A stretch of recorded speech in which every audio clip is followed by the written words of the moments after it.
Constant effect by the hormones of stress downregulate genes and create disease. And if you can turn on that stress response just by thinking about your problems, then your thoughts are literally going to make you sick. So if your thoughts can make you sick, can your thoughts make you well? You cannot begin to see changes in a person's health until they stop regulating the same genes the same way, and they start upregulating new genes and downregulating old genes. And if they do that, they start producing different enzymes and different chemicals and different hormones, and their body begins to scale in a different direction.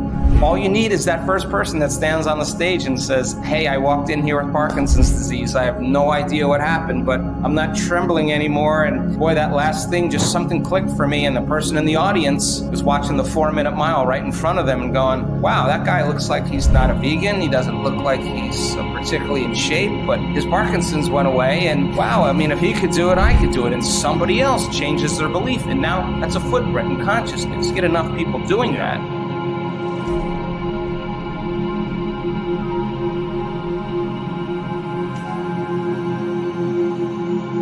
When we're truly present and we are in the moment and we're in the visualizing process, the brain does not know the difference between the real life experience and what the person is imagining. Now, experience enriches brain circuitry. And the problem is that when we're facing a health condition or a crisis, we always tend to focus on what we don't want to have happen instead of what we do want to have happen, because the arousal of the stress hormones prepares us for the worst, right? So teaching yourself to stay present and not go to the worst case scenario is being present. And someone who can carry a thought for that long and go through the process of interacting with the kidney, the brain doesn't know the difference between whether it's real or not if you don't break from it and start thinking about, am I going to be on dialysis the rest of my life? And if it's one long moment, experience enriches circuitry in the brain. So the brain looks like, over time, that the experience has already happened. You start to install the neurological hardware ahead of the event.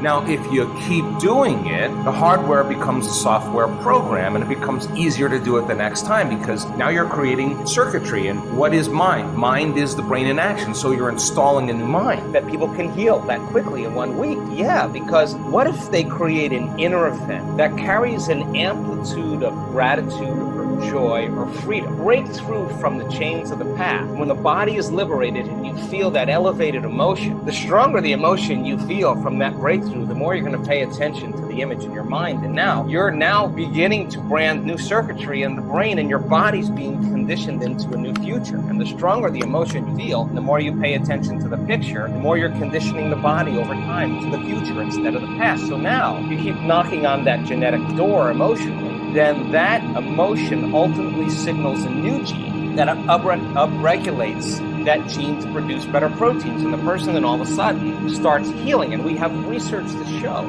that people can do that in 4 days. Signal genes to reduce cancer cells. Wow. To signal stem cells, to suppress, to go to active tissues and repair them and regenerate them and suppress inflammation. We have research to show that you can change the number of brain cells you have just by doing this properly. Well, you come with a lot of genes, and they're just a library of potentials. They're just a storehouse of information, of possibilities. So then you got to get the right signal, the right lock into the key that begins to select and instruct genes that cause genes to make different proteins. And you can regulate so many different genes, the same genes, you can regulate them differently. So when they upregulate, they start producing really healthy and robust proteins. And that's enzymes, that's tissue, that's structure, that's function, that's hormones, it's immunoglobulins. When they downregulate because of some alarm, when there's not a lot of energy for long-term building projects, well, then you keep doing that, then the body starts producing cheaper proteins. It's a different signal. It's not a time